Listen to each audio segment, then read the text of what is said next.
বৈষম্য বিরোধী আন্দোলনে ছাত্র জনতার উপর হামলাকারী এজাহার নামীয় আসামি মোহাম্মদ শাকিল হোসেনকে অবৈধ অস্ত্রসহ গ্রেফতার করেছে ধানমন্ডি থানা পুলিশ।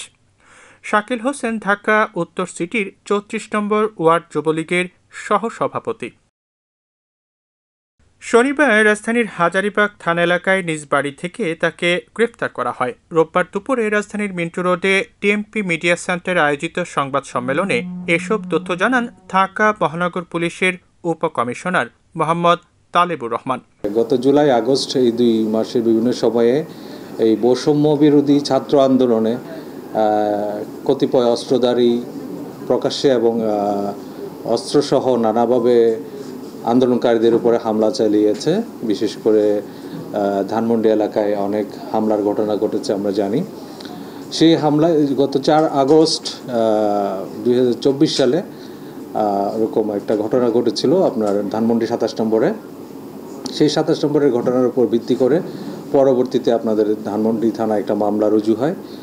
ধানমন্ডি থানার মামলা, সেই মামলায় ঢাকা উত্তর সিটি কর্পোরেশনের ৩৪ নম্বর ওয়ার্ডের যুবলীগের সহসভাপতি মোহাম্মদ শাকিল হোসেন, তাকে গত রাত্রে আমরা আনুমানিক ৯:৩০টার সময় ধানমন্ডি থানা পুলিশ তাকে হাজারীবাগ মুক্তার হোসেন রোডে, মধুবাজার এলাকার মুক্তার হোসেন রোডের বাসা থেকে তাকে গ্রেফতার করা হয়।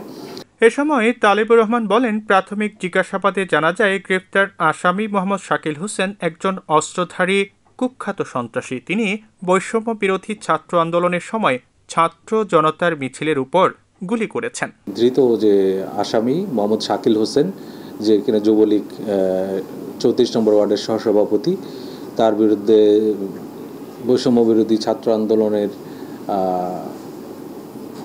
ওখানে হামলার অভিযোগ আছে, সেই সংক্রান্ত একটি মামলা আছে।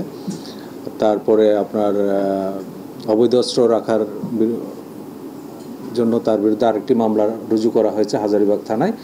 আমরা আরও জানতে পেরেছি তার বিরুদ্ধে ইতিপূর্বে আরেকটা হত্যা মামলাও রয়েছে। সংবাদ সম্মেলনে মোহাম্মদ তালেবুর রহমান আরও বলেন, গত ১৯ জুলাই বৈষম্য বিরোধী আন্দোলন চলাকালে ধানমন্ডি থানার আবাহনী মাঠের বিপরীত পাশে আওয়ামী লীগ ও তার অঙ্গ সংগঠনের সশস্ত্র সন্ত্রাসীরা আন্দোলনরত ছাত্র জনতার উপর হামলা চালায়। এতে হাসনাইন আহমেদ নিহত হয়।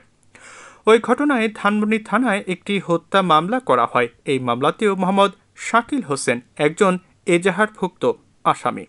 অস্ত্রসহ নানাভাবে আন্দোলনকারীদের উপরে হামলা চালিয়েছে। বিশেষ করে ধানমন্ডি এলাকায় অনেক হামলার ঘটনা ঘটেছে আমরা জানি।